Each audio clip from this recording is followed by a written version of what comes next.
തന്നെ ഓൾറെഡി പറഞ്ഞിട്ടുണ്ടല്ലോ എന്റെ ഗേൾ ഫ്രണ്ടിന് വേണ്ടിയാണ് ഈ പാട്ട് ഡെഡിക്കേറ്റ് ചെയ്യുന്നതെന്ന്. സോ അതിൽ നിന്നൊരു ആൾക്കാരെല്ലാം ഊഹിച്ചതായിരിക്കാം. അതെ, നോക്കുമ്പം ആദ്യം സോങ് ആണ് ഔട്ട് ആവുന്നത്. നമ്മള് ലിറിക്കൽ വീഡിയോ അങ്ങനത്തെ മാത്രമേ കണ്ടിട്ടുള്ളൂ. അത് കഴിഞ്ഞിട്ട് അതിന്റെ വിഷ്വൽ വന്നപ്പോഴത്തേക്ക് നോക്കുമ്പോൾ വിഷ്വൽ ഉള്ളത് വിദ്യയാണ്. അപ്പൊ ഓൾറെഡി അപ്പൊ വിചാരിക്കും ഗേൾഫ്രണ്ടിന് വേണ്ടി എഴുതിയ പാട്ടിൽ എന്തായാലും ഗേൾഫ്രണ്ട് അല്ലേ അഭിനയിക്കും, അതും വേടൻ തന്നെ അഭിനയിച്ചേക്കുന്നു.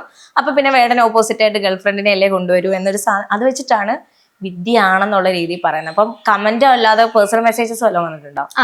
ആക്ച്വലി ഈ പാട്ട് ഇറങ്ങുന്നതിന് മുന്നേ തന്നെ എനിക്കിങ്ങനെ മെസ്സേജ് വരാറുണ്ടായിരുന്നു. എനിക്ക് പാട്ട് അനൗൺസ് ചെയ്ത് പാട്ട് ആക്ച്വലി ഓഡിയോ ഔട്ട് ആയപ്പോ തന്നെ കുറെ പേർക്ക് എനിക്കിങ്ങനെ DM വരുന്നുണ്ടായിരുന്നു, വിദ്യ ആണോ വേടന്റെ ഗേൾഫ്രണ്ട് എന്ന്. അപ്പൊ എനിക്കറിയില്ല അതെങ്ങനെയാണ് അവര് അങ്ങനെയൊക്കെ പറയുന്നതെന്ന്. പിന്നെ സോങ് ഇറങ്ങാറായപ്പോ ഓൾമോസ്റ്റ് എനിക്ക് മെസ്സേജ് വന്നു തുടങ്ങി. ട്രെയിലർ ഒക്കെ ഔട്ട് ആയപ്പോ മെസ്സേജ് വന്നു തുടങ്ങി. പിന്നെ പാട്ട് ഇറങ്ങിക്കഴിഞ്ഞപ്പോ കമന്റ്സിലാണെങ്കിലും യൂട്യൂബില് എന്റെ അക്കൗണ്ട്സിലൊക്കെ, എന്റെ അക്കൗണ്ടിൽ എന്റെ ബ്രദറിന്റെ അക്കൗണ്ടിലൊക്കെ ഒരുപാട് മെസ്സേജ് വരുന്നുണ്ടായിരുന്നു ഇങ്ങനെ ചോദിച്ചിട്ട്.